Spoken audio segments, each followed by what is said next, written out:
Hi friends, நான் Varadaraja and welcome to our channel. இன்னைக்கு நம்ம எபிசோட் 632 சப்ஸ்கிரைபர்ஸ் ரியல் லைஃப் கோஸ் experience தாங்க வந்து பார்க்க போகிறோம். நம்மளுடைய குலதெய்வம் நம்மளுடைய குடும்பத்தை எந்த அளவுக்கு போய் காப்பாற்றணும்னு நினைக்கிறீங்க? இந்த வீடியோவை முழுசாக பாருங்கள், அதுக்குண்டான பதில் உங்களுக்கே தெரியும். இது ரொம்பவும் சுவாரஸ்யமான வீடியோவாக இருக்க போகுதுங்க. கடைசி வரைக்கும் ஸ்கிப் பண்ணாமல் பாருங்கள். இந்த வீடியோவை பார்க்குறதுக்கு முன்னாடி நீங்கள் நம்ம சேனலுடைய புதிய பார்வையாளராக இருந்தாலும் சரி, இல்லைனா நம்மளுடைய சேனலை பார்த்துட்ருக்கீங்க, சப்ஸ்கிரைப் பண்ணாமல் பார்த்துட்ருக்கீங்க அப்படின்னா தயவுசெய்து சப்ஸ்கிரைப் பண்ணிக்கோங்க. கூடவே இருக்கிற பெல் ஐகானை கிளிக் பண்ணிக்கோங்க. அப்போ தான் நான் எவ்ரி ஆல்டர்னேட்டிவ் டே போடுற வீடியோ உங்களால் உடனே பார்க்க முடியும். இப்போ வாங்க ஸ்ட்ரெயிட்டாக வீடியோக்குள்ளே போகலாம்.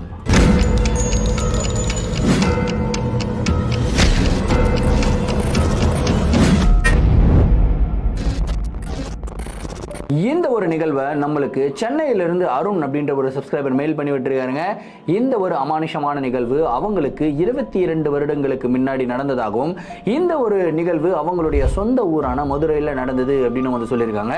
சரி, கதையோடைய ஸ்டார்டிங்லேருந்தே வர ஆரம்பிப்போமே. அருண் வந்து பார்த்தீங்கன்னா அந்த டைமில் ஒரு 6வது படிச்சுக்கிட்டு இருந்த ஒரு பையங்க. ஸோ அருணுக்கு வந்து ஒரு தம்பி இருக்காப்புல. தம்பி வந்து அப்போ தான் பிறந்திருக்காரு. ஸோ அவங்களுடைய குடும்பம் வந்து பார்த்தீங்கன்னா மதுரையை சேர்ந்தவங்க தான். ஆனால் மதுரையிலேருந்து அவங்க அப்பா ஷிஃப்ட் பண்ணி சென்னைக்கு வந்திருக்காரு, வேலை வாய்ப்பு தேடி வந்திருக்காரு. அதுக்கப்புறம் அங்கேயே வந்து ஒரு பெண்ணை பார்த்து காதலிச்சு திருமணமும் செஞ்சுக்கிறாரு.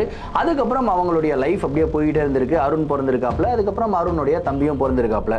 இத்தனை வருடங்கள்ல அவர் பண்ணாத ஒரு விஷயம் என்னன்னா, வருஷம் வந்து பாத்தீங்கன்னா அவங்களுடைய குலதெய்வம் கோயிலுக்கு போயிட்டு சாமி கும்பிட்டுட்டு அதை மாதிரி ரிச்சுவல்ஸ் எல்லாம் பண்ணிட்டு வருவாங்களாம். ஸோ அவங்களுடைய குலதெய்வம் வந்து ஐயனார் சுவாமி.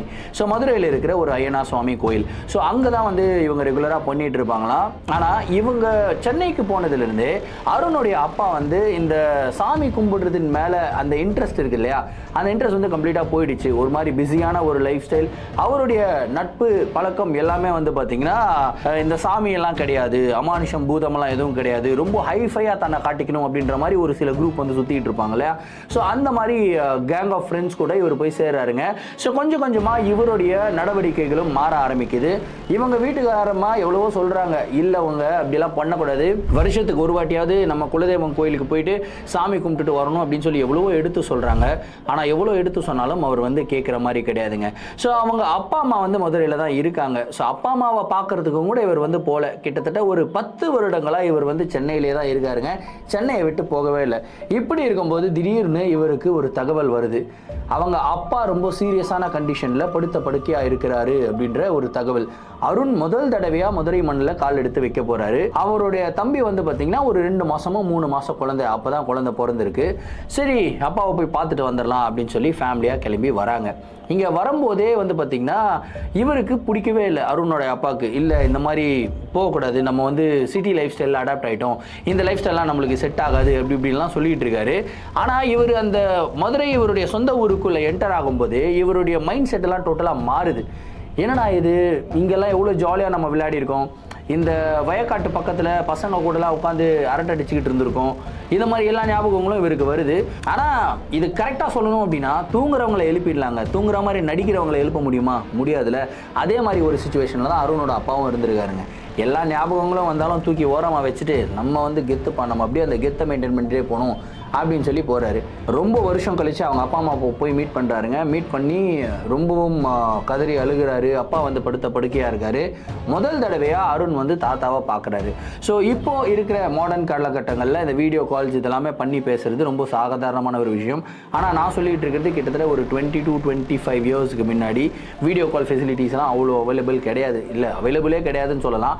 ஸோ முதல் தடவையாக தாத்தாவை பார்க்கும்போது பாசம். அருணுக்கு வந்து இந்த அட்மாஸ்பியர் ரொம்ப பிடிச்சிருக்கு. ஏன்னா சிட்டியில் வந்து ரொம்ப பிஸியான ஒரு லைஃப் ஸ்டைல், அங்கே அறக்க பறக்க ஓடிக்கிட்டு இருக்கணும், ஸ்கூல் போகணும், இது பண்ணணும் அது பண்ணணும் அப்படின்ற மாதிரி ஒரு லைஃப் ஸ்டைல். ஆனால் இந்த கிராமப்புறங்களில் வந்து பார்த்திங்கன்னா எல்லாருக்குமே நிறையா டைம் இருக்குது.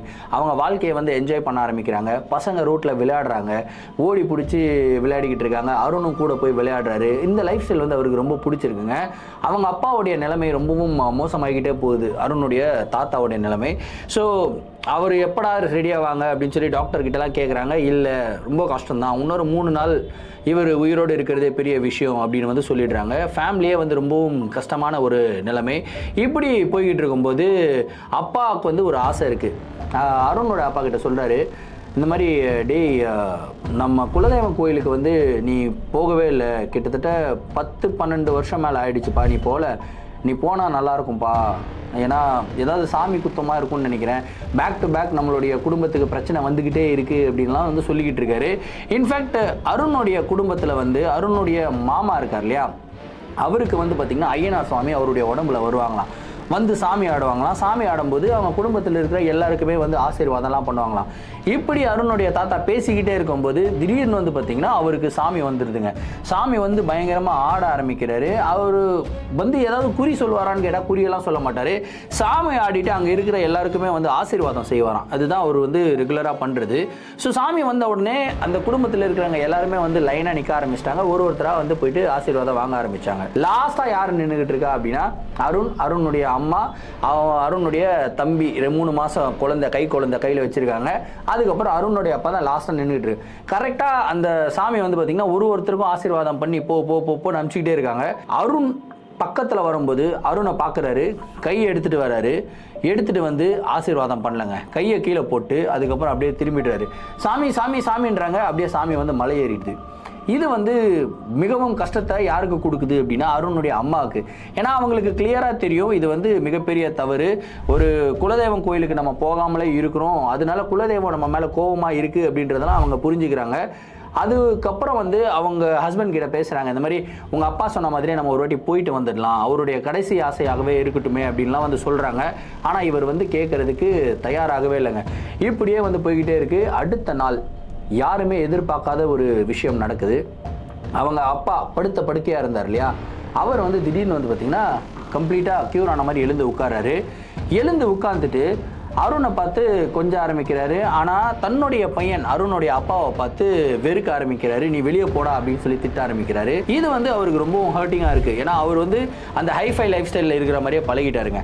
ரொம்ப ஹர்ட்டிங்காக இருந்தோன்னே இவர் வந்து வெளியே வந்துடுறாரு. இல்லை என்னால் இதுக்கு மேலாம் இங்கே இருக்க முடியாது, வா எல்லாரும் பெட்டி படிக்க கிளப்பு, நம்ம ஊருக்கு போகலாம், சென்னைக்கு போகலாம், இங்கே இதனாலாம் வரமாட்டான்னு சொன்னேன், இட்ஸ் ஸோ டிஸ்கஸ்டிங், இங்கே ரொம்ப இதுவாக இருக்குது அப்படி இப்படின்னு தாட் பூட்டுன்னு சீனை போட்டுக்கிட்டு இருக்காரு. ஆனால் அவருடைய மனைவி வந்து கண்ட்ரோல் பண்ணுறாங்க. நீங்கள் போகிறதுனா போங்க, நான் பையன் வரமாட்டோம், நாங்கள் இந்த நம்மளுடைய குலதெய்வம் கோயிலுக்கு போயிட்டு தான் வருவோம் அப்படின்னு சொல்லி அவங்க ரொம்ப அடமெண்ட்டாக இருக்காங்க. ஏன்னா அவங்களுக்கு வந்து பிள்ளைகளுக்கு அந்த சுவாமியோட ஆசீர்வாதம் வேணும் அப்படின்றதுல ரொம்ப தெளிவாக இருக்காங்க. சரி அப்படின்னு சொல்லிட்டு வேறு வழியே இல்லாமல் இவருமே இருந்துடுறாருங்க. அந்த 2 நாள் அவங்க அப்பா ரொம்பவும் ஹெல்த்தியாக இருக்கார். 2 நாள் கழித்து திரும்பியும் யாருமே எதிர்பார்க்காத ஒரு சம்பவம் நடக்குதுங்க. அவ்வளோ ஹெல்த்தியாக இருந்த மனுஷன், அருண் கிட்டலாம் ஜாலியாக விளையாடிக்கிட்டு இருந்த அந்த ஒரு மனுஷன் திடீர்னு இறந்து போயிடுறாருங்க. அவர் இறந்து போன உடனே அந்த குடும்பமே மிகப்பெரிய சோகத்துக்கு வந்து உள்ளாகுது. அதுக்கப்புறம் இந்த பெரிய சாவு அப்படின்னாவே எல்லாருமே வருவாங்க இல்லையா, ஊரில் இருக்கிறவங்க எல்லாருமே வருவாங்க, பெரிய தலைக்கட்டு அப்படின்வாங்க. ஸோ அந்த மாதிரி பெரிய மனிதர்கள் எல்லாம் வராங்க. அந்த இடமே வந்து பார்த்திங்கன்னா பயங்கர கூட்டம். வரவங்க எல்லாருமே வந்து அருணுடைய தாத்தாவை வந்து புகழ்கிறாங்க. ஐயோ இப்படி வாழ்ந்த மனுஷன் எங்களுக்கெல்லாம் எவ்வளோ உதவி பண்ணியிருக்க, இப்படி போயிட்டியாப்பா அப்படின்னு சொல்லி பயங்கரமாக அழுகுறாங்க. இது பார்க்க அருணுடைய அப்பாவுக்கு லைட்டாக மனசு மாறுது. அப்பா ஆசைப்பட்டது ஒரே ஒரு விஷயம் தான், குலதெய்வம் கோயிலுக்கு போகணும் அப்படின்றது தான் ஆசைப்பட்டாரு.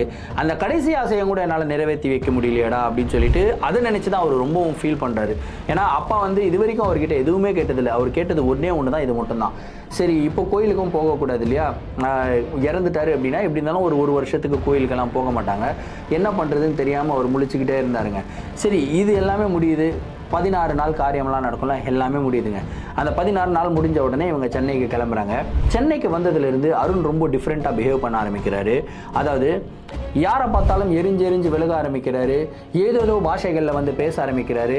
உட்கார்ந்து இடத்துலேருந்து எகிரி குதிச்சு வேற ஒரு இடத்துக்கு போகிறாரு. அவர் நார்மலாக ஹியூமன் பீயிங் நடக்கிற மாதிரி, ஒரு சின்ன குழந்தை நடக்கிற மாதிரி நடக்கல, ஒரு 6வது படிக்கிற பையன் நடக்கிற மாதிரி நடக்கல. ஆனால் ஒரு மாதிரி டிஃப்ரெண்ட்டாக அவர் தலைகீழாக நடந்து போகிறது, யூ ஷேப்பில் நடந்து போகிறது, திடீர்னு உட்காந்துக்கிட்டே இருப்பார், திடீர்னு சிரிக்கிறது, திடீர்னு அழுகிறது, இந்த மாதிரி நிறைய ஆக்டிவிட்டீஸ் வந்து பண்ணுறாரு. இதை பார்த்து அருணுடைய அம்மா வந்து பயப்படுறாங்க. என்னங்க பையன் இப்படிலாம் பண்ணுறான், ரொம்ப பயமாக இருக்குது அப்படின்னு வந்து சொல்கிறாங்க. இல்லைம்மா எதுவும் பயப்படுறதுக்கு இல்லை, தாத்தா வந்து ஃபஸ்ட்டு தடவையாக பார்த்துருக்கான், கொஞ்சம் ரொம்ப நல்லா பேசிக்கிட்டு இருந்தார், திடீர்னு இறந்துட்டார் இல்லையா, அதோட ஷாக்காக இருக்கும் அப்படின்னு வந்து அவர் சொல்கிறாருங்க. அப்படியே ஒரு 2 மாதம் போகுது, 3 மாதம் போகுது. ஒரு மாதமும் அருணுடைய இந்த நிலை வந்து பார்த்திங்கன்னா ரொம்பவும் சிவியராக போய்கிட்டு இருக்கு. என்னதான் பண்றதுன்னே தெரியல. இவங்க எல்லா டாக்டர்ஸ் கிட்டையும் கூட்டிட்டு போறாங்க, சைக்காட்ரிஸ்ட் கிட்ட கூட்டிட்டு போறாங்க. மன அளவுல இவனுக்கு ஏதாவது பாதிப்பு இருக்கா அப்படின்றத வந்து டெஸ்ட் பண்ணி பார்க்குறாங்க. ஆனால் மன அளவுலலாம் எந்த அளவுக்கும் பாதிப்பு கிடையாதுங்க. ஆனால் அருணுடைய நடவடிக்கை கம்ப்ளீட்டாக சரியே கிடையாது. அவங்க தம்பி முதல் கொண்டு அருண் வந்து ஹேட் பண்ண ஆரம்பிக்கிறாப்புல. அப்பாவை வந்து எட்டி உதைக்கிறது, அம்மாவை வந்து கிச்சனில் சமைச்சிக்கிட்டே இருக்கும்போது தள்ளி விட்டுட்டு ஓடி போயிடுறது. அதுக்கப்புறம் தம்பி பாப்பா தூங்கிக்கிட்டு இருக்கும்போது ஒரு நாள் என்ன பண்ணுறாருன்னா தொட்டிலிருந்து தம்பியை எடுக்கிறாப்புல. எடுத்து நல்ல வேலை அவர் என்ன பண்ணுறாருன்னா பெட்டு மேலே தூக்கி டமால்னு போட்டிருக்காரு. ஒரு 3-4 மாதம் குழந்தை, யோசிச்சு பாருங்கள். பெட்டு மேலே கூட குழந்தை விளிர்னு அழுகுது, பயங்கரமாக கத்துது. அவங்க அம்மா பத்திரி அடிச்சு ஓடி வந்துட்டு அவரும் என்ன பண்ணுற அப்படின்னா எனக்கு பிடிக்கல, அவன் வெளியே தூக்கிட்டு போடு அப்படின்னு வந்து ஒரு மாதிரி ரொம்ப ரஃப்பான டோனில் வந்து பேச ஆரம்பிக்கிறாரு. அந்த டைமில் அருணுடைய அம்மா அவருடைய ஃபேஸை பார்க்குறாங்க. ஃபேஸ் கம்ப்ளீட்டாக டிஃப்ரெண்ட்டாக இருக்குது. அதாவது அருணுடைய முகம் மாதிரியே தெரியல. ஒரு 6வது படிக்கிற பையனுடைய அழகிய முகம், ஆனால் அழகிய முகம் மாதிரி தெரியல. ஒரு கொடூரமான ஒரு சாத்தானுடைய முகம் மாதிரி தெரியுது. இதை பார்த்த உடனே பயந்து உடனடியாக அருணுடைய அப்பா கிட்ட இந்த மாதிரியெல்லாம் நடந்தது, பாப்பாவை வேற தூக்கி அவன் போட்டான், பெட்டிலே போட்டதுனால தப்பிச்சது, இதே கீழே போட்டிருந்தானா என்ன ஆயிருக்கும் அப்படின்லாம் அழுக ஆரம்பிக்கிறாங்க. என்னம்மா பண்ணுறது, யார்கிட்ட கேட்குறது, நான் ஊர்லலாம் வேறு அவ்வளோ தௌலத்தாக பேசிட்டேன், யார்கிட்டையும் பேச முடியாதே அப்படின்னு சொல்லி நினச்சிக்கிட்டே இருக்கும்போது திடீர்னு வந்து பார்த்திங்கன்னா அவங்களுடைய வீட்டு காலிங் பெல் வந்து ரிங் ஆகுது. யாரா அப்படின்னு சொல்லி போயிட்டு வீட்டு கதவை திறந்து பார்த்தா அருணுடைய மாமா அவர் தான் வந்திருக்காரு.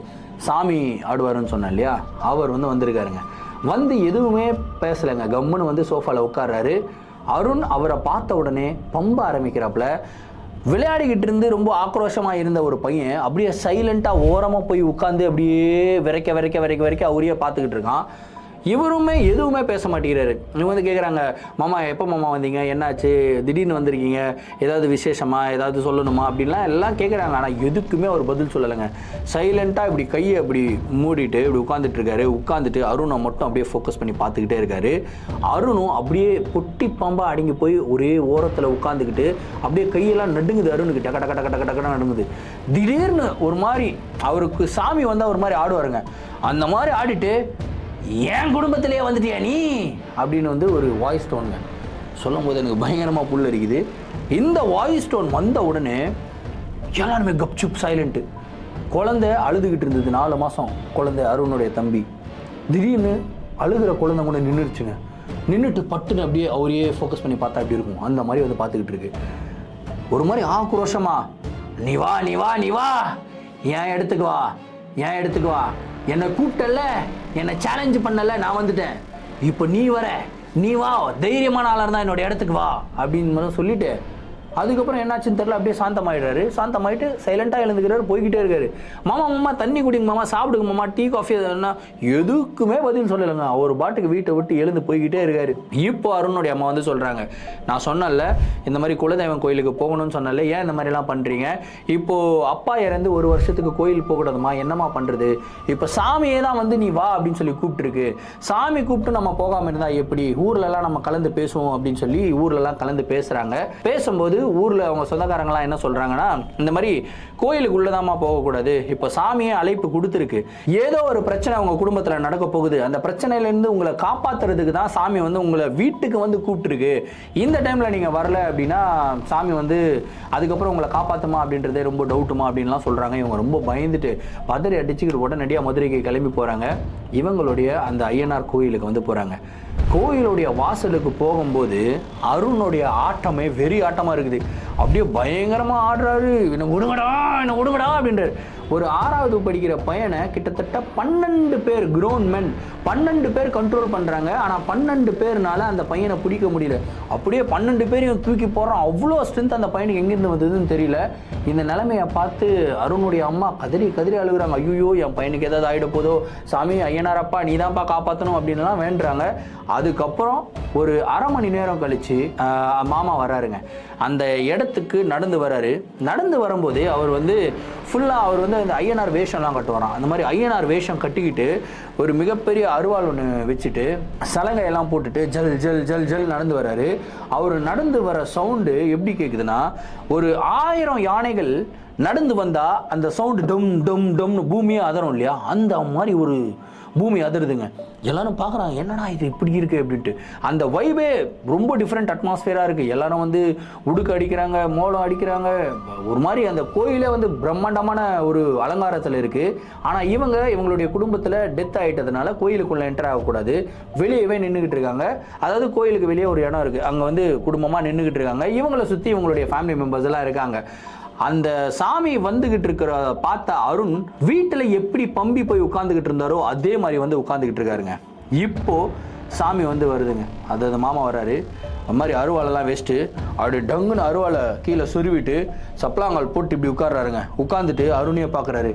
என்னை கூப்பிட்டல, என்னை பார்க்கணுன்னு கூப்பிட்டல, நான் வந்துட்டேன்ல, உன் இடத்துக்கு வந்தேன், இப்போ நீ என் இடத்துக்கு வந்திருக்க, உன்னால என்ன முடியும் பண்ணி பாரு, நான் யாருன்றதை காட்டுறேன், என் குடும்பத்துக்கேவா அப்படின்றாரு. இந்த மாதிரி ஒரு அட்மாஸ்பியர்ல எப்படி இருப்பாங்கன்றது யோசிச்சு பாருங்க. அங்க எல்லாருமே பின் டிராப் சைலன்ஸ். அந்த மாமாவுடைய குரல் மட்டும்தான், அவருடைய குரல் இருக்கிற கர்ஜனை வந்து அப்படியே எக்கோவா கேக்குதுங்க. அந்த எக்கோல மரத்துல இருக்கிற பறவைகள் எல்லாம் அப்படியே பறந்து போக ஆரம்பிக்குது. அந்த பறந்து போற சவுண்ட் எல்லாமே வந்து கேக்குது. அவ்வளவு அளவுக்கு அற்ற சைலன்ஸுங்க.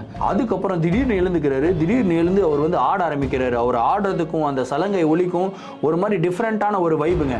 அதுக்கப்புறம் நேரா நடந்து போறாரு. அருணை டமால்னு பிடிக்கிறாரு. தலையில பிடிச்சி அப்படியே தூக்கி, அதாவது உச்சி முடி இருக்குல்ல, உச்சி முடியை கொத்தா பிடிச்சி அப்படியே முடிய பிடிச்ச தூக்குறாருங்க. தூக்கிட்டு அருணை அப்படி சுத்தி விட்டு ஒரே ஒரு முடியை மட்டும் பிக்கிறாருங்க. ஒரு முடியை பிச்ச அடுத்த செகண்ட் வந்து பாத்தீங்கன்னா அருண் அப்படியே மயக்கம் போட்டு கீழே விழுகிறாப்புல. என்னாச்சு ஏதாச்சுன்னு ஒன்றும் தெரியல. எல்லாரும் பதறி போய் அருணே அப்படின்னு ஓடுறாங்க. ஏய், யாரும் வரக்கூடாது, பக்கத்துல யாரும் வரக்கூடாது, தூரம் போ அப்படின்றாரு சாமி. ஐயோ சாமி சரி சாமி அப்படின்னு சொல்லி எல்லாருமே தள்ளி போயிடுறாங்க.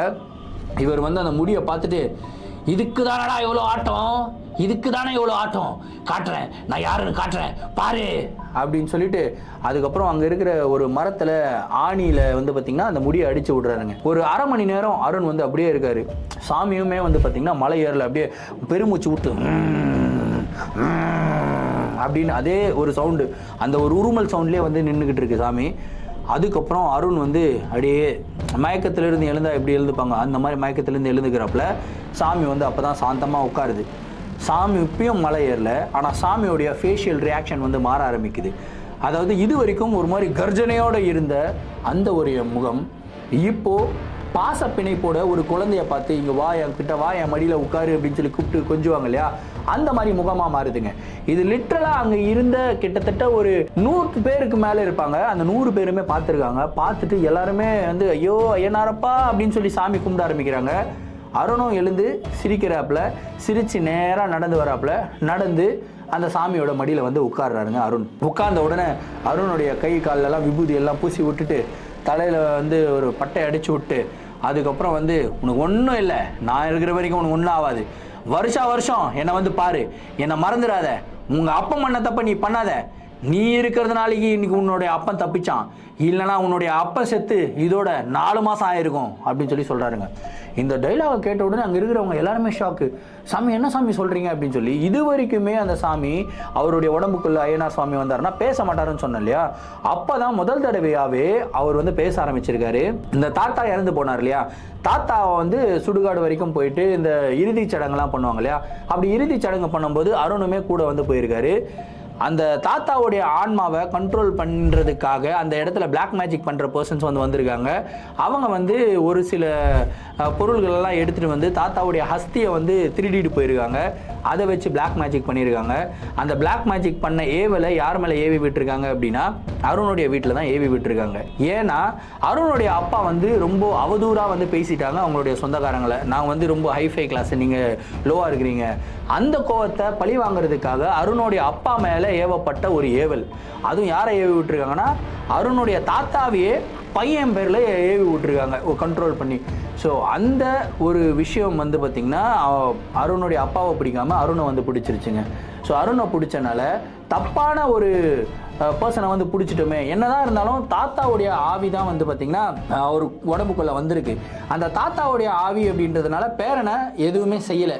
ஏன்னா ஆவியை கண்ட்ரோல் பண்ணியிருக்காங்க. கண்ட்ரோல் பண்ணி டிஃப்ரெண்ட்டாக பழி வாங்குற மாதிரி அனுப்பியிருக்காங்க. பையனை பழி வாங்குற மாதிரி அனுப்பியிருக்காங்க. பையனை பழி வாங்குறதுக்காக வந்த ஆவி பேரனை பழி வாங்கக்கூடாது அப்படின்னு சொல்லி அதுவே கண்ட்ரோல் பண்ணிக்கிட்டு இருந்தது. அந்த ஆவி வந்து எப்படியாவது இதுலேருந்து தப்பிக்கணும் அப்படின்னா ஒரே ஒரு வழி தான் இருக்குது. நம்மளுடைய குலதெய்வம் ஐயனார் ஐயா வந்தால் மட்டும்தான் நம்மளால் நம்மளுடைய குடும்பத்தை காப்பாற்ற முடியும் அப்படின்னு சொல்லிட்டு ஐயனார் ஐயாவுக்கு சேலஞ்ச் பண்ண மாதிரியும், அந்த சேலஞ்சை ஏற்றுக்கிட்டு ஐயனார் ஐயா டைரெக்டாக மதுரையிலேருந்து சென்னைக்கு வந்து திரும்பியும் இவங்களுக்கு ஒரு அழைப்பை விட்டு திரும்பியும் இங்கேருந்து அங்கே வந்து போயிருக்காங்க. போயிட்டு இந்த மாதிரி ஒரு பியூட்டிஃபுல்லான சீன் வந்து நடந்திருக்குங்க. அதுக்கப்புறம் அப்படியே சாமி வந்து மலை ஏறிடுது. கரெக்டாக ஒரு வருஷம் முடிஞ்சதுக்கப்புறம் அந்த கோயிலுக்கு வந்து ரெகுலராக அவங்க போக ஆரம்பிச்சிருக்காங்க. வருஷத்தில் ஒரு தடவை கிடையாது, மாதத்தில் ஒரு தடவை வந்து இது வரைக்குமே அவங்க வந்து பார்த்திங்கன்னா அந்த ஐயனார் டெம்பிளுக்கு போயிட்டு இவங்க எல்லா பூஜைகள் புனஸ்காரங்கள் எல்லாம் பண்ணிவிட்டு சாமியை கும்பிட்டுட்டு, அருண் வந்து அப்போது 6th படிச்சுக்கிட்டு இருந்தார். ஆல்மோஸ்ட் 23-24 இயர்ஸ் ஆயிடுச்சுன்னு சொன்னேன் இல்லையா. ஸோ இப்போ அவருக்கு எவ்வளோ ஏஜ் இருக்கும்ட்டு நீங்களே கெஸ் பண்ணுங்கள். அரௌண்ட் 30 இயர்ஸ் கிட்ட இருக்கும். ஸோ அவர் இப்பயுமே வந்து பார்த்திங்கன்னா அந்த கோயிலுக்கு போயிட்டு பூஜைகள் பண்ணுறது, அதுக்கப்புறம் டொனேஷன்ஸ் பண்ணுறது, அப்புறம் இந்த அன்னதானம்லாம் போடுவாங்களே அந்த மாதிரிலாம் பண்ணுறது எல்லாமே பண்ணிக்கிட்டு தான் இருக்கார். இது வந்து அவருடைய லைஃப்பில் ரொம்பவும் மறக்க முடியாத ஒரு நிகழ்வு அப்படின்னு சொன்னார். ரேதர் தேன் அ கோஸ்ட் எக்ஸ்பீரியன்ஸ், இந்த எக்ஸ்பீரியன்ஸில் வந்து நிறைய விஷயங்களை வந்து நான் பார்த்தேங்க. ஒன்று, அந்த தாத்தாவுடைய ஆன்மா வாண்டடாக வந்து தன்னுடைய குடும்பத்துக்கு பிரச்சனை கொடுக்கணுன்றதுக்காக வரல. ஆனால் அதை பிளாக் மேஜிக் பண்ணி அந்த பிளாக் மேஜிக் மூலியமாக அந்த ஆன்மாவை கண்ட்ரோல் பண்ணி பண்ண வச்சாங்க. ஆனால் என்னதான் அந்த ஆன்மாவை கண்ட்ரோல் பண்ணி பண்ண வச்சாலும் அந்த ஆன்மா வந்து இவங்களுக்கு எந்த ஒரு கெடுதலும் பண்ணல பாருங்கள். ஐயனார் சுவாமியை சேலஞ்ச் பண்ணி வர வச்சு தன்னுடைய குடும்பத்தை காப்பாற்றி தான் விட்டுருக்கு. ஸோ இதெல்லாம் பார்க்கும்போது அருணுடைய தாத்தாவே வந்து ஒரு மிகப்பெரிய கிரேட்டான ஒரு பர்சன் அப்படின்னு தோணுது. வாழும்போதும் தன்னுடைய குடும்பத்தை அவ்வளோ காப்பாற்றினார். இறந்து போய் ஆன்மாவாகி அந்த ஆன்மாவை கண்ட்ரோல் பண்ணியும் அவர் ரொம்பவும் மகத்தான விஷயத்தை வந்து பண்ணிட்டு போயிருக்காரு. ஸோ இந்த வீடியோ எடுக்கிறதுக்கு ஃபுல்லாக வந்து பார்த்திங்கன்னா எனக்கு ஃபுல்லாக கூஸ்பம்ஸ் ஆகிட்டு இருக்கும். என்னுடைய வாய்ஸ் டோன் எல்லாமே கொஞ்சம் டிஃப்ரெண்ட்டாக இருக்கும். ஏன்னா கிட்டத்தட்ட எனக்கு ஒரு 4 டேஸாக ஹெவி ஃபீவர் போயிட்டுருக்கு. ஸோ என்னால் அந்த அளவுக்கு எனர்ஜெட்டிக்காக பேசியிருக்கிறேனா அப்படின்றதெல்லாம் தெரியல. பட் என்னை பொறுத்த வரைக்கும் இப்போயும் ஃபுல் பாடி பெயினில் தான் உட்காந்துக்கிட்டு இருக்கேன். ஆனால் இந்த ஒரு 22-23 மினிட்ஸ் வந்து நான் இப்போ ஷூட் பண்ணியிருக்கேன். இந்த 23 மினிட்ஸுமே வந்து பார்த்திங்கன்னா எனக்கு அந்த உடம்பு வலி நான் ஃபீல் பண்ணலைங்க. டு பி வெரி ஃப்ராங்க்கு, என்னால் உட்கார முடியல. உட்காந்தா உடம்பெல்லாம் அப்படி வலிக்குது. உட்கார வரைக்கும் உட்காந்து த மூமெண்ட் அந்த சாமி ஆடுறது அந்த மாதிரி எனக்குள்ளே ஏதோ ஒரு எனர்ஜி ஃபீல் ஆன மாதிரி இருந்துச்சு. ஒருவேளை எனக்கு தான் அப்படி தோணுதா இல்லை உண்மையிலே அப்படி இருக்கா அப்படின்றதெல்லாம் தெரியல. வீடியோ பார்த்துக்கிட்டு இருக்க உங்களுக்கு தான் தெரியும். நீங்கள் என்ன நினைக்கிறீங்க அப்படின்றத கமெண்ட் பாக்ஸில் சொல்லுங்கள். இதே மாதிரி உங்களுடைய வாழ்க்கையில் அமானுஷமான நிகழ்வுகள் நடந்திருந்து அந்த நிகழ்வுகளை எங்கிட்ட ஷேர் பண்ணணும்னு நினச்சிங்கன்னா என்னோட இன்ஸ்டாகிராமில் ஃபாலோ பண்ணிவிட்டு இன்ஸ்டாகிராமில் டிஎம் பண்ணுங்கள். இல்லை என்னோட மெயில் ஐடிக்கு மெயிலாக சென்ட் பண்ணிவிடுங்க. கண்டிப்பாக உங்களுடைய நிகழ்வுகளும் நம்மளுடைய சேனலில் வீடியோஸாக போடப்படும். மீண்டும் அடுத்த வீடியோவில் சந்திக்கும் வரை நான் உங்கள் Varadaraja signing off. Thank you and bye.